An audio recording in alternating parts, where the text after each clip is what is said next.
Amour impossible. Quand c'est impossible, moi, ça m'intéresse, hein. Pour le contexte, je suis athée et la meuf que j'aime est musulmane. Ouais, broski, moi c'est Prime, et bienvenue sur ma chaîne YouTube. Laisse un like, abonne-toi, comme ça tu rates rien du tout. Il y a 2 ans, on est tombés amoureux, l'un de l'autre, après 1 an d'études ensemble. On était tout le temps ensemble, on faisait nos meilleures sorties ensemble, etc. On se lâchait plus. Problème, sa religion l'empêche d'avoir un mari non musulman. On est alors bloqué, on s'aime trop. De mon côté, je me vois pas avec quelqu'un d'autre, mais je veux pas non plus la forcer à pécher. C'est entre elle et sa religion. Si elle veut continuer avec moi, je suis le plus heureux des hommes, sinon je respecte son choix et je ne force pas. De son côté, elle est perdue, elle n'arrive pas à faire de choix.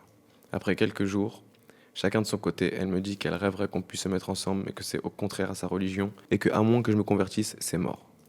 N'étant pas prêt à me convertir, malgré tout l'amour que j'ai pour elle, c'est la fin de notre relation. C'est dur, hein. Même après 2 ans, je sens que j'ai encore des sentiments pour elle. Je ne sais pas comment faire. Cette situation me rend trop triste et me frustre au plus haut point. Je ne peux pas arrêter de l'aimer et j'ai un sentiment d'inachevé. On s'est quittés alors qu'on s'aimait énormément. J'ai pensé à me convertir, mais je ne veux pas le faire pour les mauvaises raisons. Je n'ai pas la foi. Le seul truc qui me pousse à le faire, c'est pour être auprès d'elle. Aïe, aïe, aïe. Aïe, aïe, aïe, aïe, aïe. Ah, c'est FF, hein. Comme ils disent les gamers.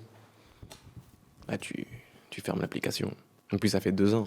C'est fini, tu vois. Et puis, t'as eu la bonne... je pense qu'il a eu la bonne approche. Surtout si c'est le seul truc. Se convertir, si c'est pas pour toi, c'est jamais une bonne idée, quoi. Parce qu'il faut que t'y crois. C'est pas quelque chose que tu fais à la légère. Donc je pense que c'est très triste, mais t'as fait le truc le plus mature parce que vous allez vous mettre, vous deux, dans un truc compliqué. Elle allait devoir transgresser, comme toi tu l'as dit, pécher. Ça, c'est plus un problème de culture aussi. Mais je pense que t'as fait le bon choix parce que c'est quelque chose qui est important pour elle. Des fois, l'amour, les gars, ça suffit pas. Des fois, l'amour, ça suffit pas, les gars. La meuf, elle a dit les termes. Tu vois, si tu peux pas te mettre à ce niveau de standard, t'as fait ce qu'il fallait faire. C'est être un homme de faire ça aussi. Tu vois, le sentiment d'inachevé, c'est sûr. Mais comme tu l'as dit, vous n'êtes pas vraiment sortis ensemble, etc.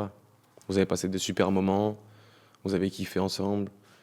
Ça sert à rien d'être trop nostalgique des fois. Parce que c'est vraiment, je le répète, t'as fait t'as fait le bon choix, t'as fait ce qu'il fallait. Mais concentre-toi sur les bons moments que vous avez passés et c'est tout. Parce que là, en vrai, ça fait même 2 ans, c'est juste compliqué. Mais tu veux pas te convertir si c'est pas ton, si ça vient pas de toi, quoi. C'est compliqué, les gars, hein. Ah, il est courageux, hein. Franchement, il est courageux. Ah, les trucs comme ça, c'est tellement compliqué. Mais moi, j'ai dans un délire de comment je vais faire? Tu sais, si ma meuf, elle est pas musulmane, par exemple. C'est trop compliqué, tu vois, parce que c'est pas qu'une religion, c'est une culture aussi. Culturellement, c'est compliqué de faire ça chez nous. Tu vois, je sais que sur le papier, c'est pas grave. Tu sais, tu peux dire, ah, allez, c'est pas grave, on le fait quand même, etc. Mais tu sais, quand tu te mets en couple avec quelqu'un, si tu veux que ça dure, etc., comme il voulait que ça se fasse, et en plus la meuf elle est sérieuse, tu peux pas, du coup, parce que la culture, ça va jouer un gros rôle. Et dans la culture, je mets la religion aussi, tu vois. Mais là, comment tu vas faire avec ta belle famille, comment vous allez faire pour vivre comme ça tous ensemble, je sais pas, ça, c'est compliqué. C'est compliqué, tu vois. C'est ça, comment tu vas faire pour faire grandir les enfants, dans quelle culture ils vont baigner. C'est dur. Beaucoup de gens se convertissent au début de l'apprentissage de la religion sans trop connaître, donc difficile de croire sans connaître Dieu. Puis avec l'apprentissage, ils trouvent leur foi. Donc c'est pas si catégorique. Ouais, je sais, mais c'est des gens qui ont voulu aller jusqu'au bout des choses. Là, lui, il te l'a dit à la fin, c'est de but en blanc. Il l'a dit au début et il l'a dit à la fin. Je suis athée, et à la fin, il a dit, je n'ai pas la foi. C'est compliqué.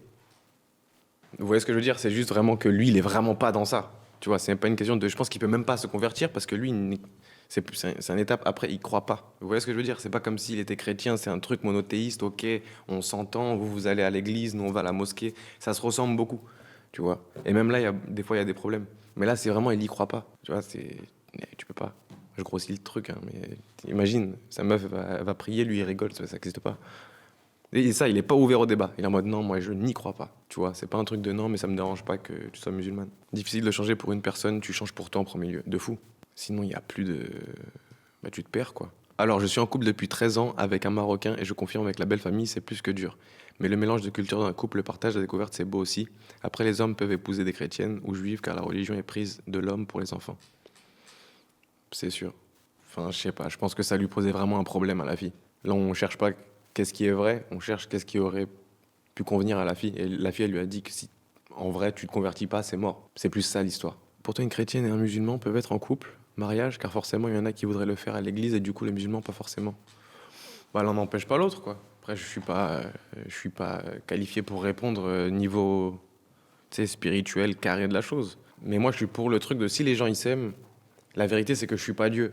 Je vais pas juger. Il y a personne qui pourrait juger au final. Donc, s'ils s'aiment et que eux trouvent un équilibre comme ça, mais c'est génial pour eux, tu vois. C'est juste que moi, je suis pas quelqu'un qui me met à l'intérieur des relations des gens. C'est leur choix, quoi. Si tu me demandes pour moi, ce serait compliqué, tu vois. Et parce que culturellement, c'est pas ça. Notre religion, c'est pas ça. La religion de toute ma famille, c'est pas ça. C'est compliqué, tu vois. Et c'est pas des trucs à prendre à la légère parce que là, pour l'instant, si moi je le fais, admettons, je me marie avec quelqu'un qui croit pas du tout, qui partage pas les mêmes valeurs que moi. Mais comment je vais faire après pour élever mes enfants avec cette personne? Tu vois, ou partager des moments avec ma famille et cette personne. Ça va forcément créer de la discorde entre nous. Et moi, je suis pas pour une vie comme ça, tu vois. J'ai déjà essayé de forcer des trucs et tout, c'est compliqué. Faut trouver son équilibre pour être heureux. Il y aura des embrouilles entre les deux familles, avec les enfants, etc. C'est jamais bon. Moi, c'est ça. Mais je sais qu'il y a des gens qui y arrivent. Mais c'est juste ça. Je veux pas d'une vie où c'est compliqué, où il y a beaucoup de friction pour avancer, évoluer, tout ça. Salut Prime, je suis tombé amoureux de ma collègue. On s'est rapprochés même si elle était fiancée. Vous savez quoi? Petite stat intéressante, après je reviens sur son cas. Vous savez que genre 80% des gens rencontrent leur femme ou leur mari au travail. Donc c'est quand même, c'est logique, c'est logique. Par contre, je m'attendais pas à ça là. On s'est rapprochés même si elle était fiancée. Déjà, c'est mauvais délire de ta part. On s'est fait cramer chez elle quand son fiancé était absent. Ils ont rompu et on continue à se voir, mais la relation est récente. Si elle ne trouve pas de travail, elle retournera chez ses parents, ce qui pourrait compliquer les choses à distance. Je suis musulman, elle est athée, et on ne se protège pas. Donc je me questionne sur l'avenir et comment gérer cette situation. C'est pas facile, mon frérot. Mais là, je pense que t'es en âge de travailler, donc t'es grand. À un moment donné, il faut prendre ses responsabilités d'homme.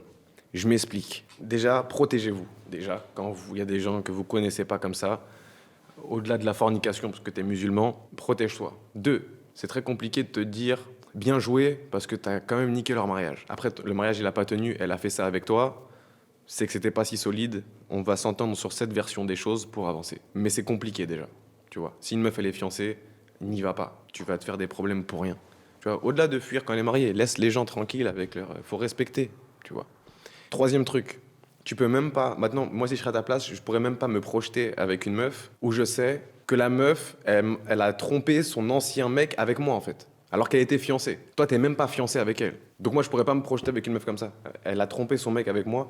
Je suis même pas son mec, encore officiellement. Bien sûr qu'elle peut me tromper. Donc moi, je comprends pas ce genre de choses. Ensuite, là, t'es à un âge où soit tu bosses, tu charbonnes comme un homme pour de vrai, pour créer le confort que tu as besoin pour créer la famille dont tu rêves, soit tu papillonnes à droite, à gauche et tu vas perdre beaucoup de temps dans ta vie. Sois pas sur le marché de l'amour pour niquer la vie des gens, en fait. Et la tienne aussi. Tu vois, parce que tu te protèges même pas, tu fais n'importe quoi, c'est même pas en adéquation avec ta culture et ta religion. Je pense qu'il faut vraiment que tu te remettes en question. Là, t'es en train de tomber dans des trucs de t'es un mec des States. Moi aussi, j'ai été un mec des States. Tu vois. Mais là, t'es en train de niquer ta vie, là, en vrai. Tu fais pas les bonnes choses. En plus, là, tu fais un peu du mal, donc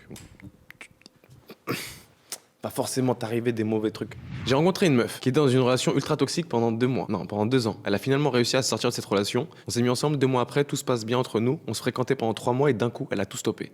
Quand ça a commencé à devenir sérieux, elle me sort qu'elle a besoin de se retrouver seule, etc. Alors qu'au début de notre relation, elle me disait qu'elle voulait que du long terme entre nous. Donc pourquoi partir maintenant, quand on est attachés mutuellement? Ah frérot, vous n'êtes pas attachés mutuellement si elle est partie. Je vais pas te mentir, c'est jouer de toi là. Elle t'a bloqué dans la friend zone, elle t'a scam. C'est pour ça que l'amitié homme-femme, pour en revenir à ce qu'on disait tout à l'heure, des fois c'est compliqué. Il y a souvent quelqu'un qui est lésé dans cette situation. Parce que la vérité, c'est que t'étais même pas un pansement. T'étais dans sa friend zone quand elle était avec son queumé. Elle a lâché son queumé parce qu'elle savait, elle a lâché une branche en en attrapant une autre pour pas tomber. Et maintenant, elle continue son chemin en fait. C'est juste que t'es la branche qu'elle a laissé tomber. C'était pas la bonne personne pour toi et t'aurais pas dû faire ça comme ça. Mais je veux dire, elle savait ce qu'elle faisait quoi. T'es même pas le second choix, t'étais sur le passage, sans vouloir être méchant. Et c'est pas toi qui es con, hein, c'est la meuf qui est un peu nulle parce que t'as perdu. Je doute pas que t'es quelqu'un de super bien. Mais justement, te mets pas dans des situations comme ça. Moi, le truc que je fais simplement, c'est je veux pas passer pour un con. Si à partir du moment où je me mets dans des situations où je peux passer pour un con, c'est moi le problème, pas la situation. La situation, elle aurait existé. C'est juste moi, je me suis mis à l'intérieur. J'ai rien à faire ici, donc je passe pour un con. Des fois, vous voulez trop coller à tous les délires, coller à toutes les personnes, juste par prétexte que ça brille et ça fait un peu de lumière. Non. Des fois, il faut apprendre à rester seul, tu vois. Aller dans les trucs où on veut vraiment vous voir, passer du temps avec les personnes qui veulent vraiment investir du temps dans votre amitié ou dans votre relation. Ça sert à rien d'être les biatchs de tout le monde en amitié, en amour, en business. Il n'y a rien de plus solide que de ne devoir rien à personne, d'une certaine manière. Oui, à plusieurs, on va plus loin, c'est sûr. Mais il faut être capable de ramener quelque chose sur la table pour que les gens te respectent. Cultivez votre plus-value pour pouvoir avoir des relations solides, saines avec les gens. C'est important, hein. Mais moi, c'est comme ça que je réfléchis dans tout ça. Et c'est pour ça que c'est Narcissique qui nous sponsorise, ce docteur. Parce que c'est exactement ce qu'on promouvoit. L'amour envers soi. Le développement. Comment devenir une meilleure personne. C'est comme ça. Tout est lié. Everything is linked. C'est que la win, que la win, que la win, que la win, que la win. Hey. C'est que la win, que la win, que la win, que la win. Hey. C'est que la win, que la win, que la win, que la win.